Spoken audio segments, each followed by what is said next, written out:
All right. Back to Sun Tzu. Sun Tzu said, whoever is in the first in the field and awaits the coming of the enemy will be fresh for the fight. Whoever is second in the field and has to hasten to the battle will arrive exhausted. Therefore, the clever combatant imposes his will on the enemy, but does not allow the enemy's will to be imposed on him. Hear that all the time in MMA. Who's going to impose their will in this fight? By holding out advantages to him, he can cause the enemy to approach of his own accord. That's bait. Right.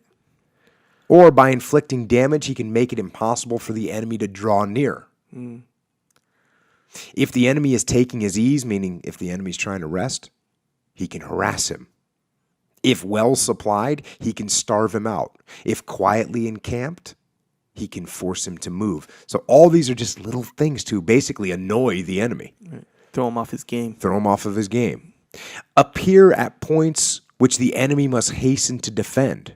March swiftly to places where you are not expected.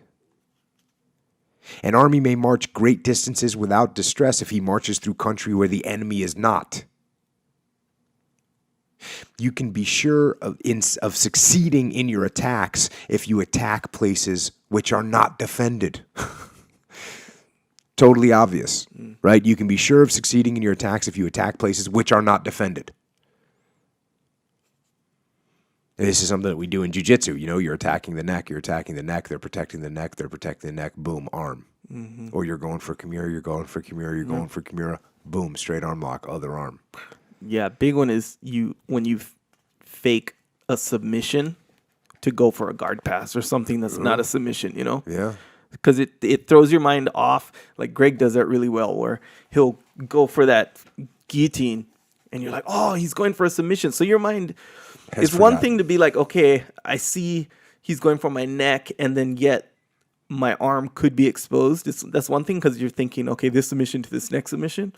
But if it's, if they're going for something completely different aspect of the game, it throws you off even more. He's got me with that like 3 times in a row before. Yeah, that's basically going even further to the flank. Yeah. Getting some, you're expecting somebody to shoot you with a machine gun. They start lobbing mortars at you. Yeah. You weren't ready for that at all. Or they start taking your guys hostage and then through the back door or something like that, Completely different. Yeah.